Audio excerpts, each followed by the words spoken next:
किसी भी कलाकार में अहंकार नहीं होता। अगर वो कलाकार है तो उसमें अहंकार नहीं होता। और राजू पंजाबी में तो बिल्कुल ही नहीं था। और उनको संगीत सिखाने में मैंने यथासंभव प्रयास किया। इनके जो ताऊ जी थे ग्रेटर मुझे खड़ा है सारे दृष्टा नया संजय दोन चैनल के राम इस टाइम मैं रावत क्या नाम है जिसका रावत सर राजस्थान के अंदर मौजूद हूँ। और जो मेरे साथ जो शख्स रहते हैं ये राजू पंजाबी जी की बताए जा रहे गुरु है। इनसे बातचीत करेंगे क्या कुछ दो चीज आज जो राजू पंजाबी जी का जो अंतिम संस्कार हो चुका है वो इस दुनिया को विदा कह चुके जो हरियाणा ने एक हीरा खोया है ये कह सकते हैं। कम ही शब्दों में इनसे बातचीत करेंगे। राम राम क्या नाम है? मेरा नाम राजा राम है, धनिया सर से और म्यूजिक टीचर हूँ, शास्त्रीय संगीत की शिक्षा है। और राजू पंजाबी ने भी मेरे से विधिवत शास्त्रीय संगीत की शिक्षा ली। यानी लगभग वो 10वीं में था तो उसकी लगभग उम्र 15 वर्ष की रही होगी। और उन्होंने विधिवत मेरे से शास्त्रीय संगीत सीखा, 3 वर्ष घर पर रखा और बाद में वो समय समय पर मेरे से संपर्क करते थे। आपसे सीखा कि उस टाइम क्या उम्र थी उनकी? बस यही 15-16 वर्ष की उम्र थी। आपसे 3 साल सीखा? 3 साल सीखा। तो आपने क्या कुछ सीखा उसको? जैसे शास्त्रीय संगीत की जो वैश्विक शिक्षा होती है ना, रागदारी, उसमें स्वर, ताल, जैसे तबले की शिक्षा होती है उसी तबले में जो जितनी भी ताली होती है, 3 ताल, 1 ताल, 6 ताल, जो भी ताली होती है उनकी तालीम होती है, शिक्षा होती है। ये कह सकते संगीत में पहला कदम आपने हाँ संगीत में। और शास्त्रीय संगीत की शिक्षा लेने के बाद ही संगीत का संपूर्ण ज्ञान होता है। उसके बाद वो कलाकार चाहे लाइट क्लासिकल गाए, चाहे फिल्म संगीत में जाए, चाहे लोक संगीत गाए, वो अपनी मर्जी से जाता है।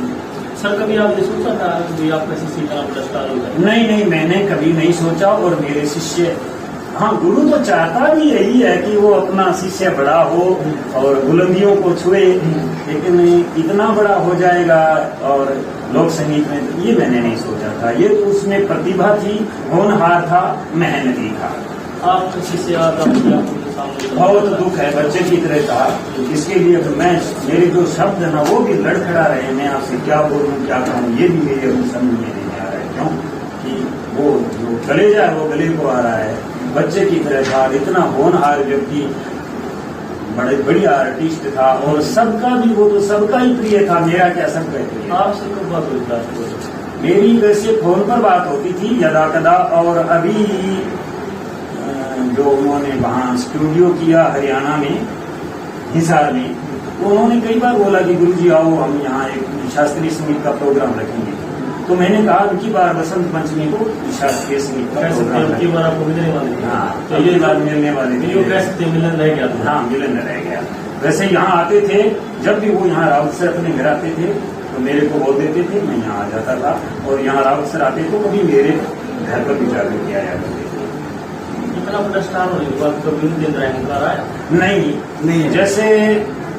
जैसे मैं एक बात कह देना चाहता हूँ कि जो संगीतकार हैं, जैसे कलाकार हैं, जो भी कलाकार हैं, उनमें अहंकार होता ही नहीं। विद्या विनयम ददाति, यानी विद्या तो विनयशील बनाती है व्यक्ति को। मैं ये कहना चाहता हूँ कि किसी भी कलाकार में अहंकार नहीं होता। अगर वो कलाकार है तो उसमें अहंकार नहीं होता। और राजू पंजाबी में तो बिल्कुल ही नहीं था। और उनको संगीत सिखाने में मैंने यथासंभव प्रयास किया। इनके जो ताऊ जी थे उन्होंने भी उनको संगीत सीखने की जो व्यवस्था की। और परिवार के लिए मैं यही कहना चाहता हूँ कि भगवान उनको, ईश्वर उनको मजबूत बनाए और इस दुख घड़ी को सहन करने के लायक उनके बच्चों को, उनके माता पिता को, उनके भाइयों को, सबको, उनके चाहने वालों को, सबको मजबूत बनाए ताकि इस कठिन घड़ी को वो पार कर सके। राजू की आत्मा की शांति के लिए ईश्वर से प्रार्थना करता हूँ।